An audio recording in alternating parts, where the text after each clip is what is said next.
How do you land an F-35 on a 36-foot wide road? How do we look at a piece of ground and know that it's safe for it to land? How do we prepare that site? How long does it take to prepare that site for an F-35 to land there? What are the things that you need to do to land an F-35 safely without running off the edge of it? What are the tools that I need to bring? And how loud we are, and how quick we are, or slow we are, and how large of a footprint we leave. Typically runways are 100, 200 feet wide. Some people would think that it's not designed to land on a narrow runway. We reject that concept, and we think that we can use what we know to be true as Marines to make those systems more rugged.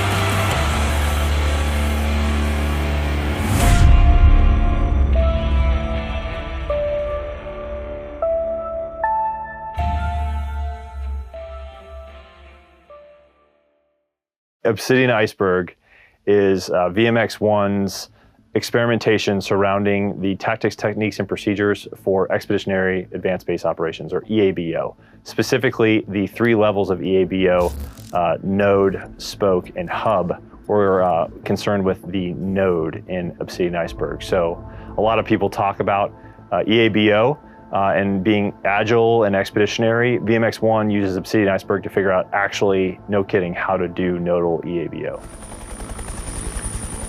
There's not exactly one definition for what a nodal EABO. It's going to be up to what the commander needs at that time, but essentially a node is a temporal thing, and so it doesn't exist permanently. It essentially pops up and then provides a service. For a node, think of aircraft landing in a forward environment with no external support, or little to no external support.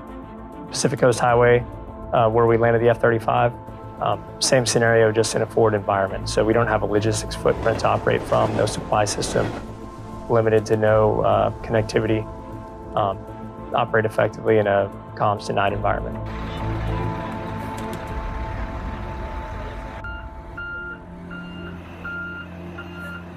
The Marine Corps' capability to operate at a node really extends our range and our ability to operate deeper into whatever space we're trying to operate in.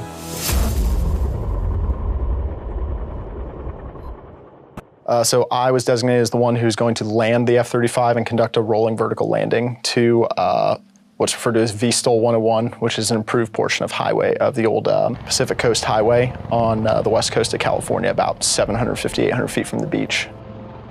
This was actually the first time that an F-35 has ever been landed to a road or a field that narrow. The highway is 51 foot wide, and the F-35 has a 35-foot wingspan, so we had about 7.5 feet on either side before there were bushes next to the highway that the wingtips may impact. In preparation for it, we did actually relatively little, thanks to the systems of the airplane doing a lot of what are referred to as pilot relief mode. When I landed on Stovall 101, came to a stop in about 1,000 feet on that 3,000-foot road, and got some ground control in order to turn me around so that I could make that tight turn and be able to get the jet turned around. When I got there, I opened my weapon bay doors and shut down, and then the first thing we did was we conducted a cold reload of 8x small diameter bomb 2, or SDB-2 is how we'd refer to it.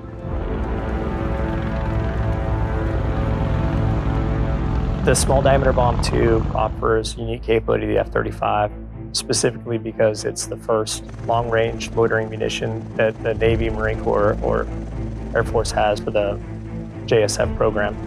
So this significantly increases our range and lethality in a forward environment.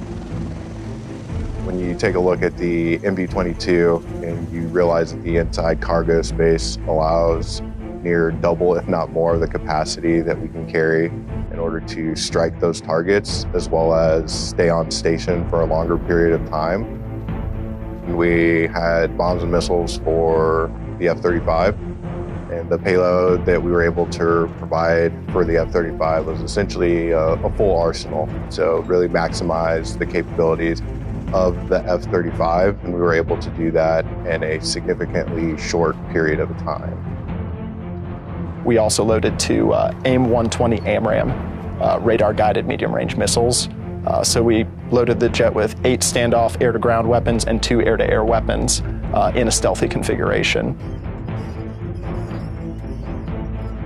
Once we completed that, Captain Slaughter actually conducted the refueling operation himself, again, trying to focus on EABO. There's a lot of people that need to be there, but we try to pare down to as few people as absolutely have to be there, so everyone is a multi-mission Marine when we're out there. So pilots assisting in the rearming, refueling, and execution of the EABO is a pretty important aspect of this.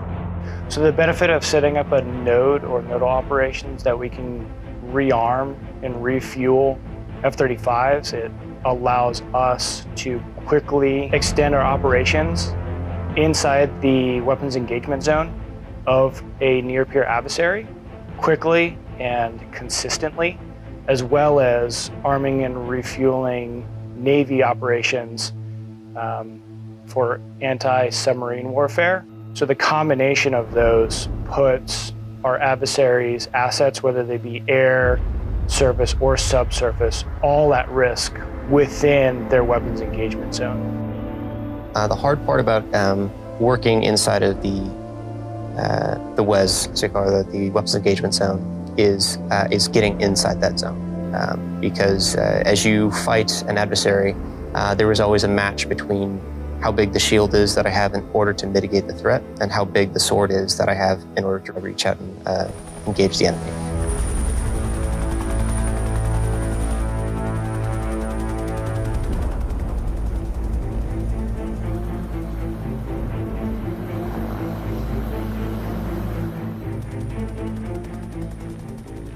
Naval integration has always been important, but the Marine Corps specifically can bring capabilities to the fight because we are accustomed to operating in austere expeditionary environments. And the Navy historically is extremely effective operating shipboard.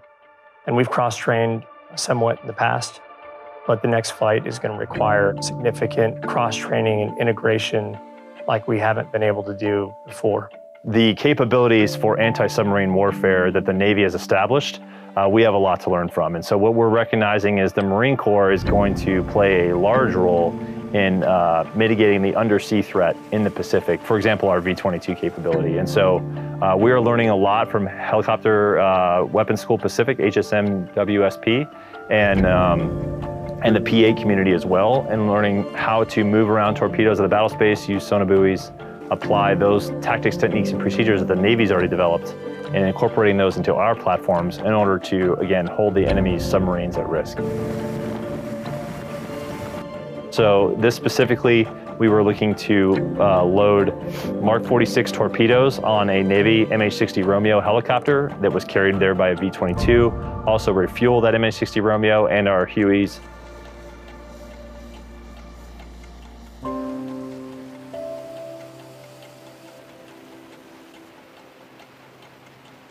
It's been great working with VMX-1, the Operational Test and Evaluation Squadron over in Yuma, and MOTS-1, the Marine Corps Weapons School. We've done several iterations of exercises with them, and every time it's built the Navy Marine Corps camaraderie a little bit more. Really going to have to leverage the operations that we have with the Navy, especially when you look at Expeditionary Advanced Base operations and what we're going to do at the node. For instance, with the MB-22, you look at it previously and how MH-60s, Romeos or Sierras, whatever the case may be, and how they're going to have to move in and out of the battle space away from carriers or their home ship. We're going to be able to provide a long-range distance as well as be able to carry a significant amount of payload to provide for both not only Navy aircraft, but also Marine aircraft as well.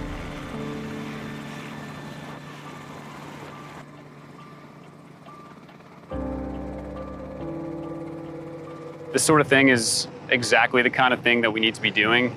We're glad that the Marine Corps is, taking the initiative on so many future flight capabilities, and the more that the Navy gets integrated, the more we also are kind of turning towards the new concept of warfare. So we appreciate that the Marine Corps is able to shift its focus and shift its drumbeat so quickly. So happy to be involved and looking forward to more integration in the future.